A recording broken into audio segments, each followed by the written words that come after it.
নমস্কার বন্ধুরা, মেহুলি রান্নাঘরে সবাইকে স্বাগত। আজকে আমি করব চিড়ের রসবড়া। তার জন্যে প্রথমে আমি আগে নারকেলের একটু ছাই তৈরি করে নেব।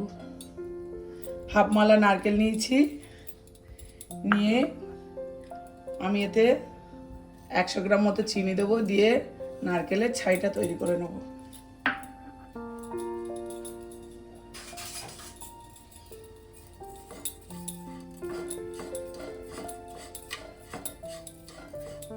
নারকেলের ছাইটা যতক্ষণ আমার হচ্ছে ততক্ষণ আমি এদিকে একটা পাত্রে জল বসিয়ে চিনির রসটা তৈরি করে নেব।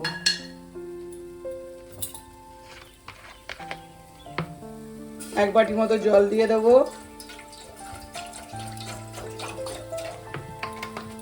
আর চিনি দিয়ে দেবো আমি 150 গ্রাম মতো।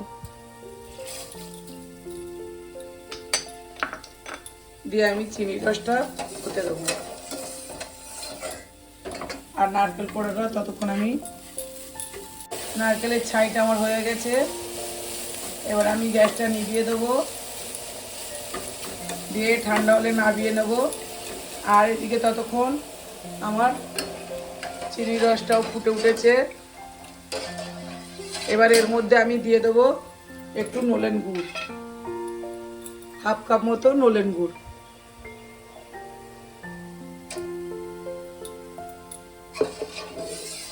দিয়ে আবারও আমি রসটাকে ভালো করে ফুটিয়ে একটু ঘন করে নেব। ছাইটা আমার ঠান্ডা হয়ে গেছে, এবার আমি ঢেলে নেব।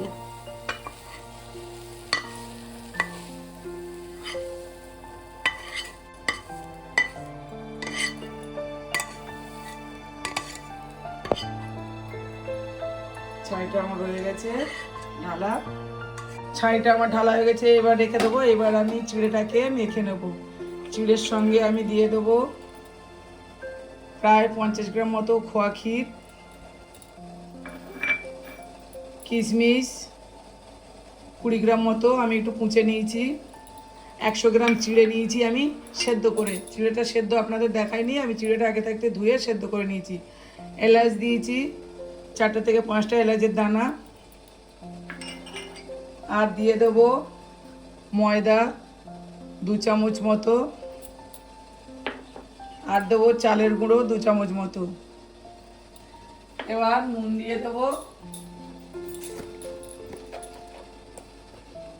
দিয়ে দেবো, অল্প করে, আর একটু চিনি দিয়ে দেবো, 1 চামচ চিনি দিয়ে দেবো। দিয়ে আমি এবার এটাকে ভালো করে মেখে নেব। যদি আরও একটু চালের গুঁড়ো কিংবা ময়দা লাগে মাখতে, তাহলে আপনারা দিয়ে দিতে পারেন। আমার মাখাটা হয়ে গেছে। এবার আমি এগুলোকে গোল গোল বল আকারে তৈরি করে নেব। ততক্ষণ আমার রসটা জাল দেওয়া হয়ে গেছে, গ্যাসটা আমি নিভিয়ে দেবো। মাখাটা আমার হয়ে গেছে। এবার আমি একটু চালের গুঁড়োর উপরে ছড়িয়ে দিয়ে লেচিটা কেটে নেব। চালের গুঁড়োটা দিলে আর হাতে লাগবে না, ওই জন্য একটু চালের গুঁড়ো দিয়ে নিলাম। এবার আমি লেচিটা ছোট ছোট করে কেটে নেব।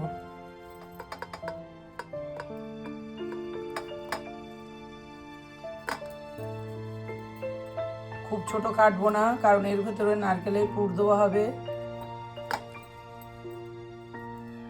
আমি ঠিক এই সাইজে কেটে নেব। আপনারা চাইলে এর থেকে বড়ও করতে পারেন, আবার ছোটও করতে পারেন।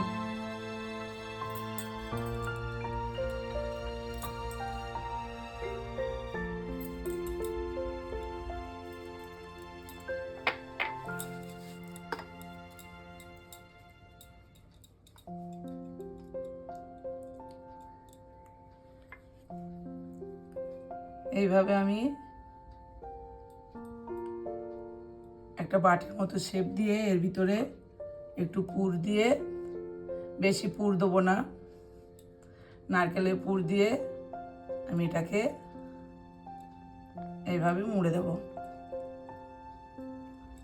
দিয়ে আমি আবার গোল করে নেব।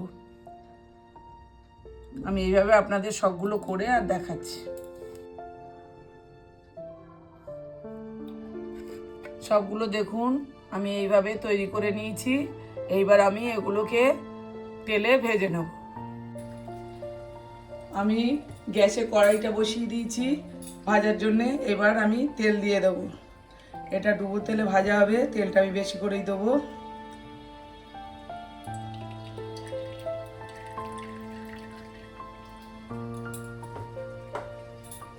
তেলটা গরম হলে তারপরে আমি এগুলোকে ভেজে তুলে নেব। তেলটা আমার গরম হয়ে গেছে, আমি আস্তে আস্তে ছেড়ে দেবো চিড়ের বড়াগুলো।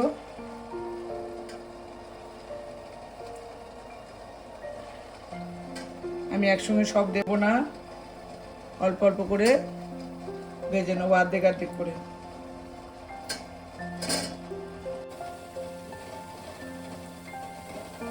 একবার এইভাবে আমি আস্তে আস্তে উল্টে দেবো, দিয়ে আবারও হতে দেবো। এটাকে আমি লাল করে ভেজে নেব। আমি বড়াগুলোকে এইভাবে ভেজে নিলাম। এবার আমি এগুলোকে তুলে নেব,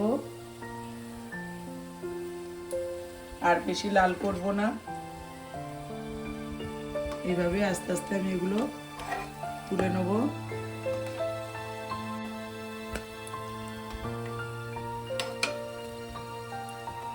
নিয়ে আবারও যেগুলো আছে আমি দিয়ে দেবো। তারপরে আস্তে আস্তে আমি সব রসে ডুবিয়ে দেবো, সবগুলো হয়ে গেলে। বড়াগুলো সব তুলে নিলাম। এবার আমি গ্যাসটা নিভিয়ে দেবো,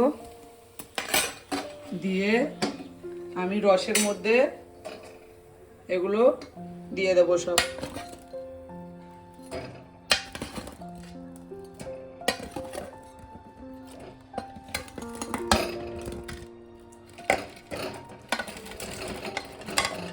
সবগুলো আমি রসের মধ্যে ডুবিয়ে দিলাম। আধ ঘন্টা আমি এটাকে ভিজিয়ে রাখবো রসের মধ্যে, তারপরে আপনাদের দেখাচ্ছি তুলে। আধ ঘন্টা চাপা দিয়ে রেখেছিলাম। এবার আমি চিড়ের রসবড়াগুলো তুলে আপনাদের দেখাচ্ছি। দেখুন কত সুন্দর হয়েছে চিড়ের রসবড়াগুলো। আপনারা এইভাবে বাড়িতে একবার বানিয়ে খাবেন। ভালো লাগলে লাইক কমেন্ট শেয়ার করবেন। নতুন বন্ধুরা সাবস্ক্রাইব করে পাশে থাকবেন। আমি আপনাদেরকে একটা ভেঙেও দেখাচ্ছি কত সুন্দর নরম তুলতুলে হয়েছে। অনেক রকমের বড়া তো খেয়েছেন, একবার চিড়ের রসবড়া খেয়ে দেখুন।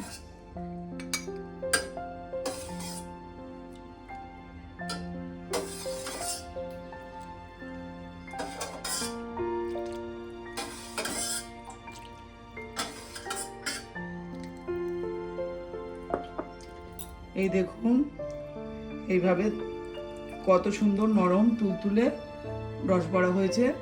এইভাবে একবার হলেও বাড়িতে বানিয়ে খেয়ে দেখুন।